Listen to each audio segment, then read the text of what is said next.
एक जगह एक शख्स रहता था। उसके 3 बेटे थे। उसने अपने तीनों बेटों का नाम अब्दुल्ला रखा था। वक्त गुजरता गया। आखिर एक दिन उसे मर्जुल मौत ने आन पकड़ा। उसने अपने तीनों बेटों को पास बुलाया और अपने आखिरी वक्त में उन्हें नसीहत की। अब्दुल्ला को विरासत में हिस्सा मिलेगा, अब्दुल्ला को विरासत में हिस्सा नहीं मिलेगा और अब्दुल्ला को विरासत में हिस्सा मिलेगा। ये कहकर उसकी रूह कब्ज़ हो गई। ये खुद तो फौत हो गया, लेकिन बेटों को हैरत में डाल गया कि कैसे फैसला करें। किन 2 अब्दुल्ला को विरासत में हिस्सा मिलेगा और किस अब्दुल्ला को विरासत में हिस्सा नहीं मिलेगा। तीनों ने फैसला किया कि काजी साहब के पास चलते हैं और वो फैसला करेंगे। अब तीनों ज़ादरा के साथ शहर के लिए रवाना हुए। रास्ते में उन्होंने एक शख्स को देखा जो अपनी गुमशुदा चीज़ को तलाश करता फिरता था। इन भाइयों के पूछने पर उसने बताया कि उसकी ऊँटनी गुम हो गई जिसे वो तलाश कर रहा है। पहले अब्दुल्ला ने कहा कि क्या तेरी ऊँटनी एक आँख से कानी थी? उसने कहा, हाँ हाँ, मेरी ऊँटनी एक आँख से कानी थी। दूसरे अब्दुल्ला ने कहा, क्या तेरी ऊँटनी लंगड़ी थी? उसने कहा, हाँ हाँ भाई, मेरी ऊँटनी लंगड़ी थी। तीसरा अब्दुल्ला बोला कि क्या तेरी ऊँटनी की दुम कटी हुई थी? उस शख्स ने कहा, हाँ बिल्कुल, मेरी ऊँटनी की दुम कटी हुई थी। खुशी के मारे उस शख्स ने कहा कि अब बताओ मेरी ऊँटनी कहाँ है? इन तीनों भाइयों ने कहा कि हमने नहीं देखी। उस शख्स ने सोचा कि इन तीनों ने मिलकर मेरी ऊँटनी को खाया है, क्यों ना इन तीनों को खींचकर काजी के पास ले जाऊं। उस शख्स ने कहा कि अगर मैं तुम तीनों को काजी के पास ले चलूं तो तुम्हें कोई इनकार तो नहीं? इन तीनों ने कहा कि हमें कोई एतराज़ नहीं, हम भी काजी साहब के पास जा रहे हैं। जब ये चारों काजी के पास पहुँचे तो ऊँटनी वाले ने काजी से अपना किस्सा बयान किया। काजी ने इन तीनों से कहा कि जिस तरह तुम तीनों ने ऊँटनी की निशानियाँ बताई हैं, इसका एक ही नतीजा निकलता है कि ऊँटनी तुम्हारे पास है। बेहतर ये है कि तुम तीनों अपना जुर्म तस्लीम कर लो। पहले ने कहा, जनाब आली, हमने ऊँटनी नहीं देखी। हाँ, अलबत्ता आसार ज़रूर देखे थे। जब मैंने उससे कहा कि तेरी ऊँटनी एक आँख से कानी है तो मैंने देखा था कि रास्ते के एक तरफ का घास तो खूब चरा हुआ था, लेकिन दूसरी तरफ वैसे ही बाअमान था। इसका एक ही मतलब था कि इस शख्स की ऊँटनी एक आँख से कानी रही होगी। दूसरे अब्दुल्ला ने कहा, मैंने देखा था कि रास्ते में 3 कदम तो गहरे लगे हुए हैं, बल्कि चौथा कदम मामूली ज़मीन पर पड़ा था।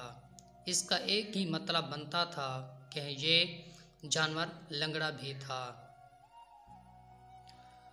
तीसरे अब्दुल्ला ने कहा, ऊँट जब राह चलते हुए अपना गोबर गिराते हैं तो अपनी दुम से इधर उधर बिखेरते हैं, जबकि हम जिस राह से आए थे वहाँ पर गोबर एक ही लाइन में सीधा गिरा हुआ था, जिसका एक ही मतलब हो सकता था कि ऊँटनी की दुम कटी हुई है। जो अपना गोबर दाएं बाएं नहीं फैला पाई। काजी ने बगैर देर किए उस आदमी से कहा, तुम जा सकते हो, तुम्हारी ऊँटनी इनके पास नहीं आए और ना ही इन्होंने देखा। ऊँटनी वाले शख्स के जाने के बाद इन तीनों भाइयों ने काजी से अपना किस्सा बयान किया। काजी सुनकर हैरान हुआ। इन तीनों से कहा, तुम आज रात मेहमान खाने में ठहरो, मैं कल तुम्हें सोचकर कोई हल बताऊंगा। ये तीनों मेहमान खाने में जाकर ठहरे तो उन्होंने महसूस किया इन पर निगरानी की जा रही है। कुछ देर के बाद इनके लिए खाना लाया गया, जो गोश्त के पके हुए सालन और रोटियों पर मुश्तमिल था। पहले ने खाने को देखते हुए कहा, यह सालन कुत्ते के गोश्त का बना हुआ है।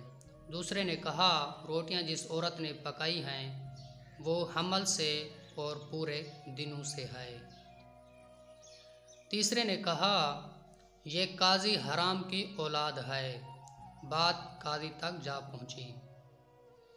उसने तीनों को दूसरे दिन अपनी अदालत में बुला लिया और तीनों से मुखातिब होकर कहा, तुम में से किसने कहा था कि यह सालन कुत्ते के गोश्त का है?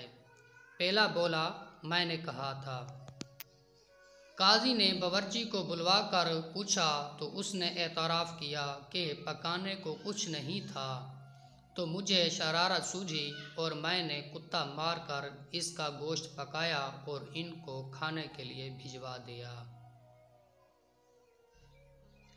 काजी ने पहले पूछा कि तुम्हें कैसे पता चला यह गोश्त कुत्ते का है? तो उसने बताया, गाय, बकरी या ऊँट के गोश्त के नीचे चर्बी लगी होती है, जबकि ये सारा चर्बी नुमा था जिसके नीचे कहीं कहीं गोश्त लगा हुआ था। कादी ने कहा, तुम वो अब्दुल्ला हो जिसको अपने बाप के माल से विरासत मिलेगी। कादी ने दोबारा इनसे मुखातिब होकर पूछा, किसने कहा ये रोटियां ऐसी औरत ने पकाई हैं जो 9 माह के हमल के साथ और अपने पूरे दिनों से है? जवाब में दूसरे ने कहा, मैं हूँ जिसने ये कहा था। कादी ने पूछा, तुम्हें क्यों कर ये लगा? तो उसने कहा, मैंने देखा रोटियां एक तरफ से पकी हुई और दूसरी तरफ से कच्ची और मोटी रह गई हैं। मैंने इससे यही अखज़ किया, रोटियां बनाने वाली ऐसी खातून है जिसको तकलीफ़ के मारे ज़्यादा झुका नहीं जा रहा और वो सामने की चीज़ भी नहीं देख पा रही, जिसका मतलब यही बनता था कि औरत हामला है और रोटियां बनाने में तकलीफ़ महसूस करती रही है। काजी ने इस दूसरे से भी कहा, तुम वो अब्दुल्ला हो जिसको बाप की विरासत में हिस्सा मिलेगा। अब काजी ने तीनों से मुखातिब होकर कहा, यह किसने कहा था कि मैं वालिदुल हराम हूँ? तीसरे ने कहा, मैंने। काजी फ़ौरन अपनी माँ के पास गया और पूछा तो माँ ने कहा, हाँ, तुम हराम के हो। काजी ने पूछा, तुम्हें कैसे पता चला मैं हरामी हूँ? उसने कहा, अगर तुम हलाली होते तो मेहमान खाने पर निगरानी ना करते, खाने में कुत्ते का गोश्त ना खिलाते और किसी मजलूम औरत से रोटियां ना बनवाते। इससे मैंने अखज़ किया कोई हरामी इस तरह कर सकता है। काजी ने कहा, तुम वो अब्दुल्ला हो जिसको विरासत में हिस्सा नहीं मिलेगा। इसने पूछा, वो कैसे? कादी ने कहा कि एक हरामी ही दूसरे वालिदुल हराम को पहचान सकता है। तुम भी मेरी तरह हरामी हो। विरासत पाने वाले दोनों अब्दुल्ला अपनी माँ की तरफ लौटे और दरियाफ़त किया कि हमारे तीसरे भाई का क्या माजरा है। तो उनकी माँ ने कहा, एक दिन तुम्हारा बाप सुबह की नमाज के लिए मस्जिद गया तो उसे दरवाजे पर पाया था, उसे घर ले आया था। उसका नाम भी अब्दुल्ला रखा और उसकी परवरिश की। कितने अक्लमंद थे वह लोग जो इंसान का चेहरा या उसका किरदार से जांच लेते थे।